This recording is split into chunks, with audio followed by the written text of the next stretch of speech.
Defender la literatura como forma del pensamiento y la palabra pública como acción democrática. Esto es Pensar lo Humano Podcast, un programa hecho por jóvenes que leen y conversan la vida. Gregorio, ahí está el principal.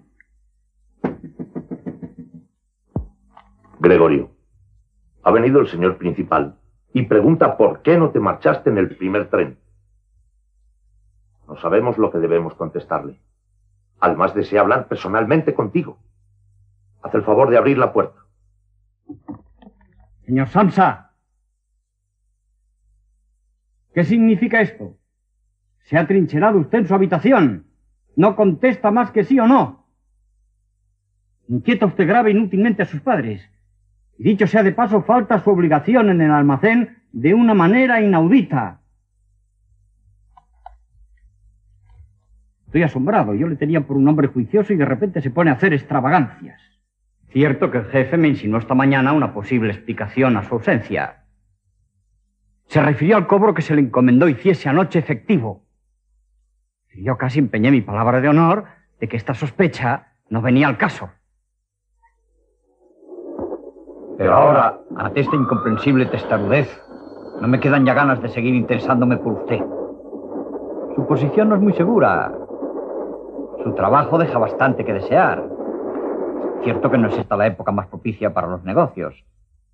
Pero, señor Samsa, no hay época, no debe haberla, en que los negocios estén completamente parados. Saludamos a todos y a todas las que nos escuchan.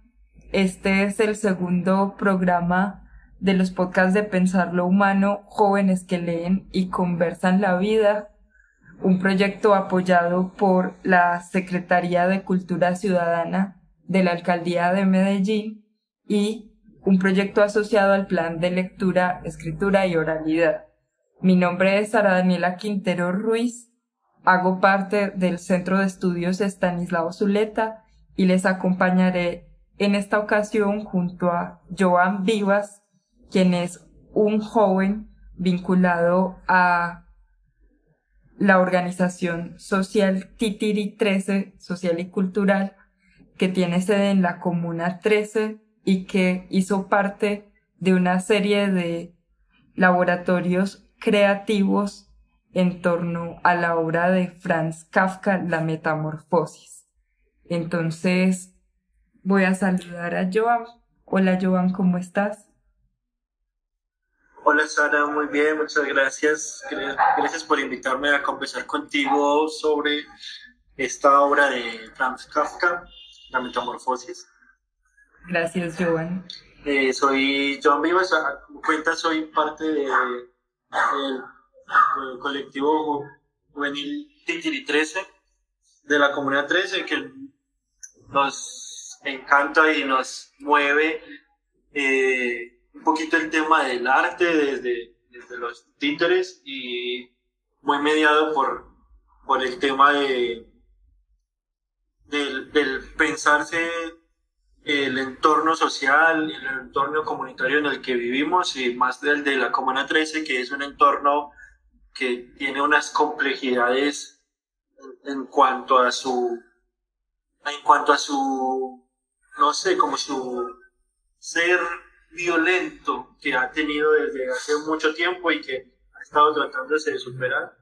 Y no sé, la idea de conversar sobre la diferencia a través de esta obra de Kafka me parece que es esencial en nuestro territorio. Muchas gracias, Joan. Entonces, la idea en esta conversación es que abordemos algunos de los elementos de la obra que nos permitan pensar el problema de la diferencia. Yo quisiera iniciar leyendo un apartado del inicio de la obra que es muy famoso y que nos pone en situación con respecto a lo que le ocurre al personaje principal.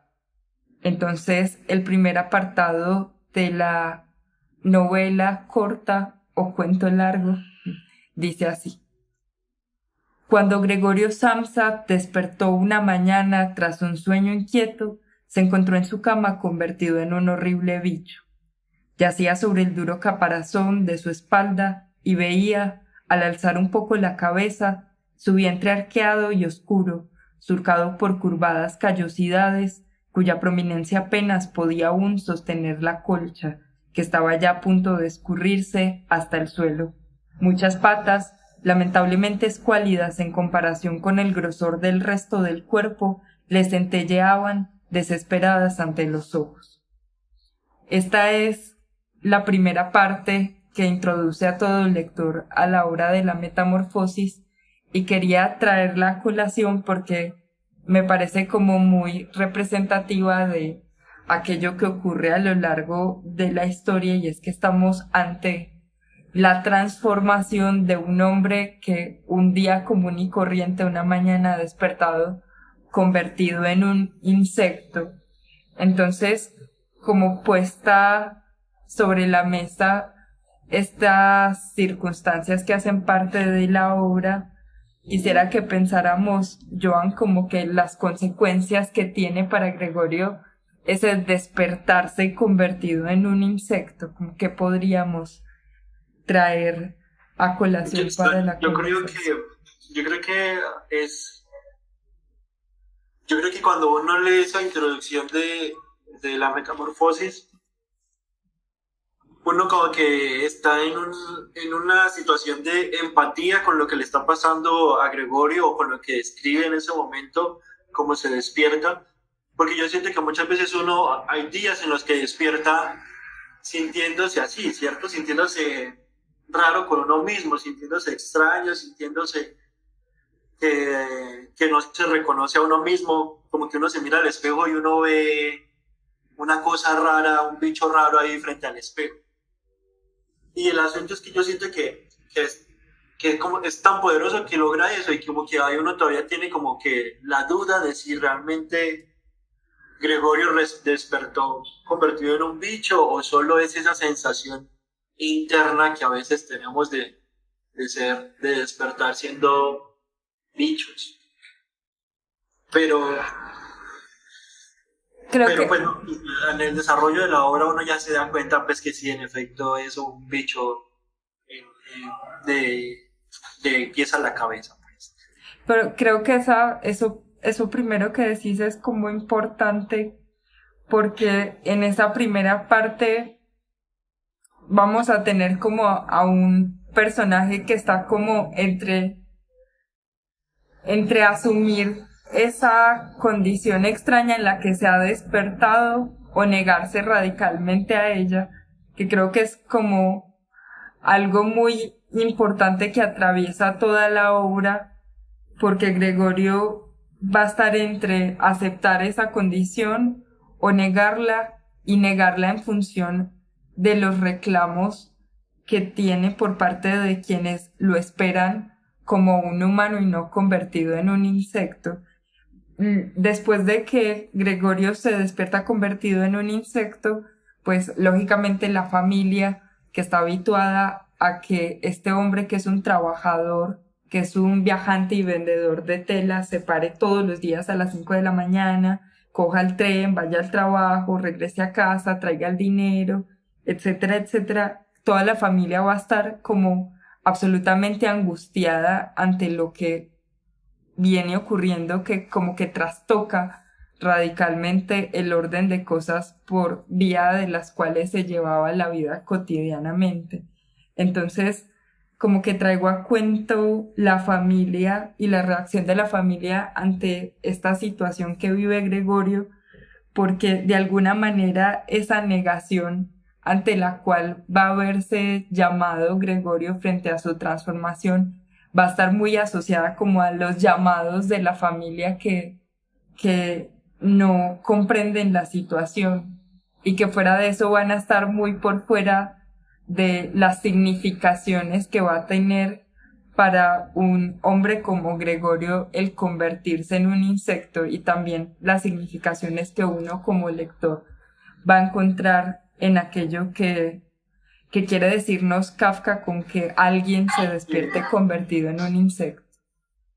Sara, porque mira que cuando describes que él es un hombre con una rutina establecida y que esa rutina establecida se ve quebrantada como por el evento de haberse convertido en un bicho, y que él tenía como una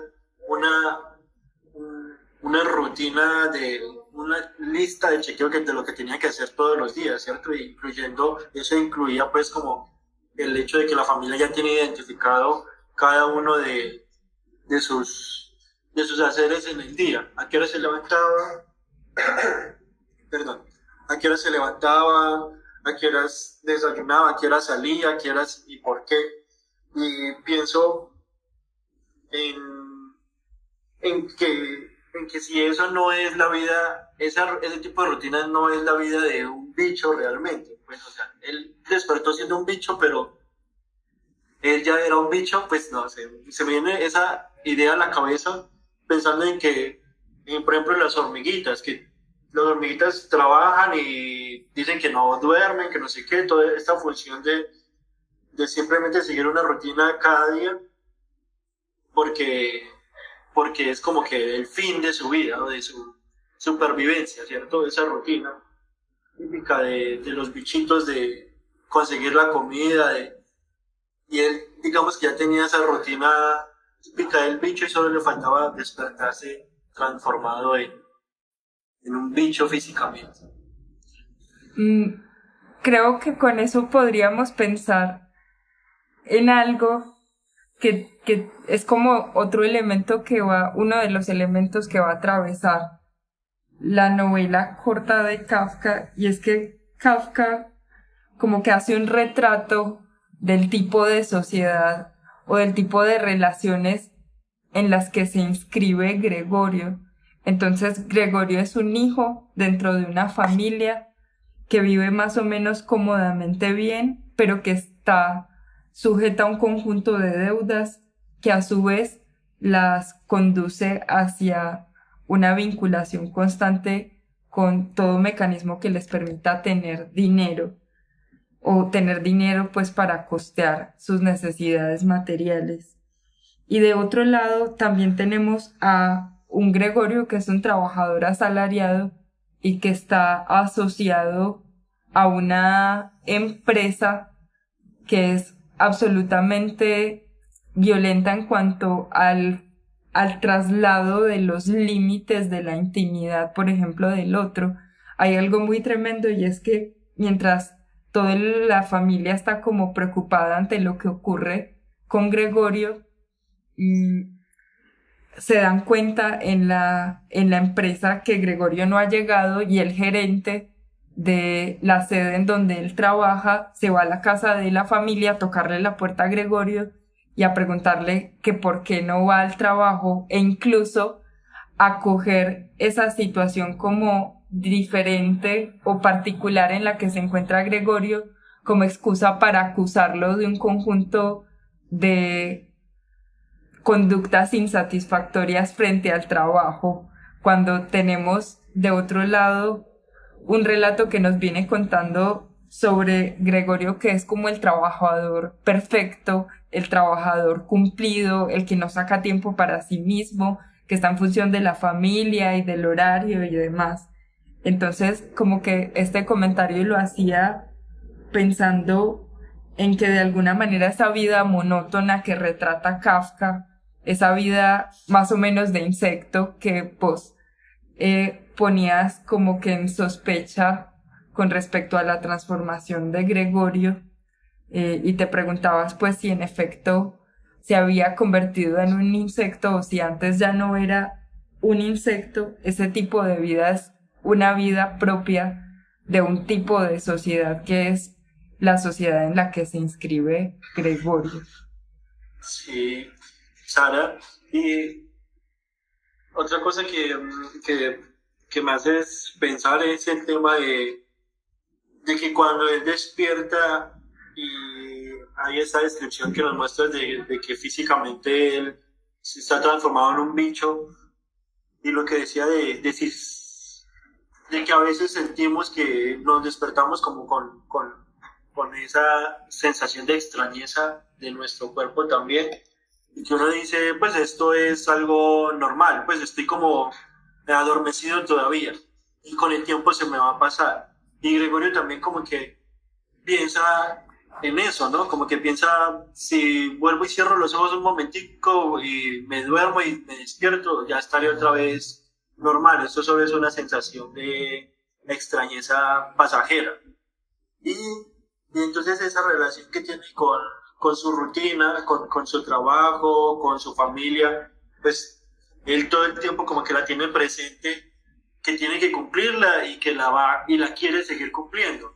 Aunque está transformado en un bicho, él se niega a abandonar su rutina y él, lo único que lo mueve o lo único que pretende es seguir en esa rutina y seguir en ese cumplimiento de lo que debe hacer en el día a día. Y en ese momento, como quiere seguir en eso, pues se niega esa transformación que ha sufrido. Y era algo que conversábamos, Sara, y lo que yo siento que a veces nosotros mismos también negamos nuestras propias transformaciones, ¿cierto? Como que nos asumimos que siempre somos la misma persona. Siempre ante el espejo vemos la misma cara, los mismos ojos, y no percibimos nuestras transformaciones constantes, ¿cierto? Porque el hecho de que todo el tiempo estamos o creciendo o envejeciendo implica unas transformaciones físicas y no somos conscientes de ellas. Nos asumimos como el mismo sujeto cada día, sin cambios.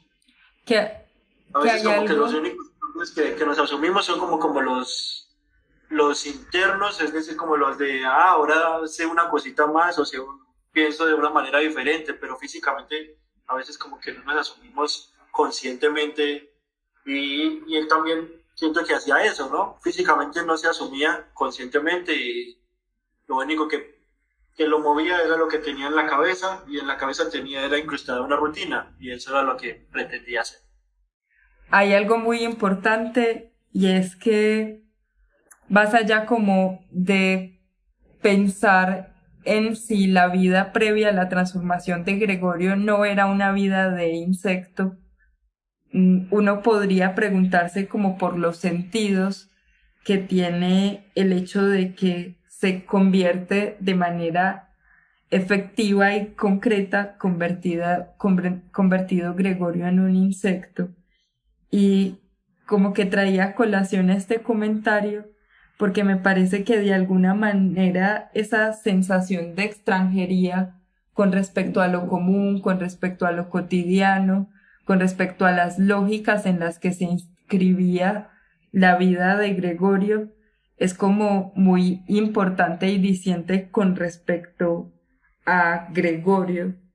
Y pensaba en esto también a la luz de lo que decías, Joan, con respecto como a ese estar Gregorio durante el relato entre la negación y la aceptación de esta nueva condición de extrañeza a la que se ha visto como que obligado, porque me parece que en ese negarse de alguna manera está presente la dificultad de asumir como esa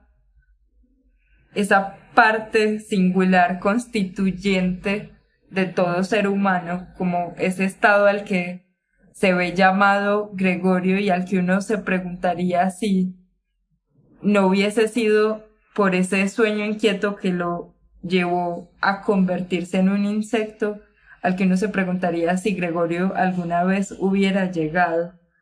Y me parecía importante pensar en ese sentido el lugar de insecto como lo extraño, como lo ajeno, porque de alguna manera a lo largo del cuento vemos cómo esa condición de extrañeza con respecto a los otros se empieza a representar en muchas circunstancias y situaciones. Gregorio empieza a comer lo que otros desechan, Gregorio empieza incluso a acercarse y a considerar entrañable objetos que son de su propia creación y que otrora tal vez no hubiese considerado tan entrañable si no estuviera convertido en un insecto. Sí, y también en ese desarrollo de la historia y en ese momento en que él está como asumiéndose todavía como un sujeto normal o como el sujeto que siempre era, y su familia cuando se encuentra con él, cuando le abren la habitación, cuando él finalmente se encuentra con el mundo y se encuentra con su familia y con el gerente que mencionábamos, quien lo empleaba y que tenía una relación laboral como muy exigente y tóxica con él, que llega ahí también a buscarlo porque no está presente en el trabajo. Es en ese encuentro en el que él empieza a pretender, yo creo que las primeras luces de darse cuenta que es alguien diferente, ¿no? Que cambió.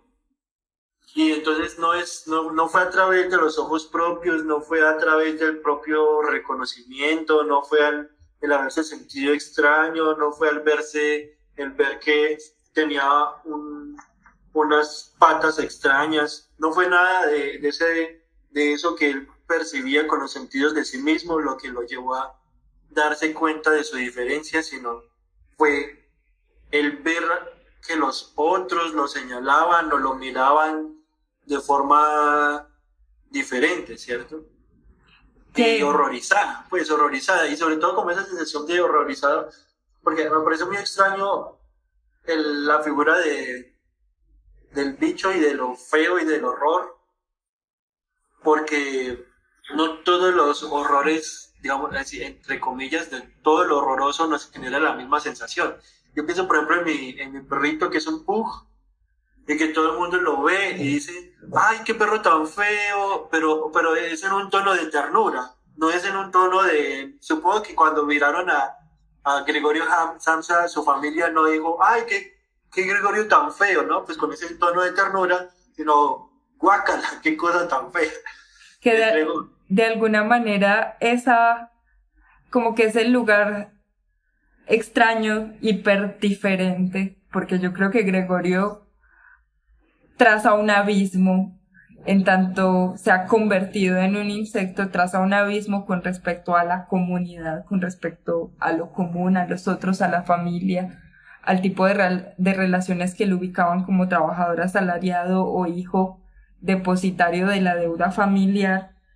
Como que al marcar ese abismo se vuelve un otro amenazante, ¿no? Y de alguna manera ese otro amenazante que se distancia de lo común es horrible, es un otro horrible. Y, por ejemplo, en el cuento ocurre que a ese otro horrible, o que encarna como el horror y la bestialidad, que encarna el horror y la bestialidad, se lo culpa y se lo juzga en tanto no pertenece a lo común. Y, por ejemplo, hay una figura como la del padre, que va a ser una de las figuras más importantes con relación al destino que va a tener Gregorio, y el padre encarna como ese rechazo radical al otro, que toma por excusa su condición de diferente para aniquilarlo y desecharlo, incluso conducirlo hacia la propia muerte. Es que yo siento, Sara, que el personaje, el papá, o sea, digamos que Gregorio tenía una escala de relaciones familiares, ¿cierto? Es decir, que la relación con su hermana era una relación más mediada por lo afectivo que por cualquier otra cosa. La relación con la mamá era como un intermedio entre lo afectivo y lo funcional, ¿cierto? Lo que necesitamos en la familia, pero eres mi hijo, pero necesitamos el dinero que provees. Pero yo siento que con el papá la relación nunca fue una relación, digamos, humana, en el sentido de ese afecto, de esa fraternidad, sino que siempre fue muy pragmática, muy desde el funcionalismo. Con el papá siempre era, yo siento que era como, pues necesitamos el dinero que provees, porque yo ya no soy el hombre que proveedor para el hogar. Y en el momento en que dejas de proveer, ya no, pues nunca fue humano para él. Es a lo que quiero llegar. Nunca para el papá, yo siento que Gregorio nunca fue un humano, siempre era alguien que tenía una función, no era un humano sino como una herramienta, y cuando deja de ser esa herramienta ya se vuelve sí en una cosa que le genera repulsión y que le estorba. De pronto, como para ir buscando el final, con ese comentario que haces pues sobre el padre de Gregorio, que es muy importante, yo creo que como que el trato del padre de Gregorio, que es como la figura de autoridad, de alguna manera muy decadente y contradictoria dentro de la novela, con esa actitud que tiene el padre de Gregorio frente a Gregorio cuando se convierte en un insecto, uno podría como que hacerse un panorama del tipo de actitudes que nuestra sociedad tiene en general con la diferencia. Es decir, como que el padre de Gregorio encarna esa disposición a la culpabilización y el aniquilamiento del otro que amenaza nuestro lugar dentro de lo común y cotidiano en tanto diferente. Y yo creo que una de las cosas más dolorosas dentro de la historia de Gregorio Samsa a lo largo de la Metamorfosis tiene que ver con el hecho de que ese lugar como de extranjería, ese lugar singular al que se ve llamado, en tanto se ha convertido en un insecto, como que nunca puede tener una realización diferente, una realización siquiera, porque lo único que encuentran los otros simplemente es el rechazo y la condena, y no encuentra por parte de los otros Gregorio nunca una forma gentil y franca que le permita como que la posibilidad de proyectarse dentro de una singularidad que en este caso se representa por vía de su transformación en un insecto. Y Sara, yo pienso que ese rechazo y ese hacerle sentir extraño y hacerle sentir diferente, lo sentimos y lo percibimos todos en cuanto a que nuestra diferencia se recalca más si es funcional o no, ¿cierto? O sea, la diferencia puede llegar a ser aceptada si funciona para lo que necesita nuestro entorno, para si lo que necesitaba la familia, la diferencia hubiera sido aceptada si no lo hubiera inhabilitado para trabajar y para proveer, pero como lo inhabilitó, se rechazó sencillamente. Y siento que eso pasa mucho, como dice Sara, la sociedad rechaza a quien no le sirve. Bueno, estas fueron como unas pequeñas consideraciones acerca de la Metamorfosis. Pasamos como revista por algunos de los elementos que le sirvieron como apoyo a esta conversación, pero seguramente dejamos de lado muchos otros que se pueden pensar también. La invitación es para que todos y todas se animen a leer esta obra que es muy bella y muy dolorosa, pero a la vez muy importante para pensarnos de alguna manera o de muchas maneras. Entonces, muchísimas gracias, Joan, por acompañarnos, y gracias a todos y a todas las personas que nos escucharon. Muchas gracias, Sara, y sí, invitadísimos todos a leer esta alucinante obra, La Metamorfosis, de Franz Kafka. Los podcasts de Pensar lo Humano, Jóvenes que leen y conversan la vida, hacen parte del proyecto ganador de la Convocatoria de Fomento y Estímulos para el Arte y la Cultura 2021, de la Secretaría de Cultura Ciudadana de Medellín y se han realizado por el Centro de Estudios Estanislao Zuleta, junto con las voces y perspectivas de los jóvenes de la Comuna 13 en torno a obras literarias y problemáticas desprendidas de estas. Sigue las redes sociales del Centro de Estudios Estanislao Zuleta para conocer más acerca de Pensar lo Humano y otros proyectos culturales de la organización.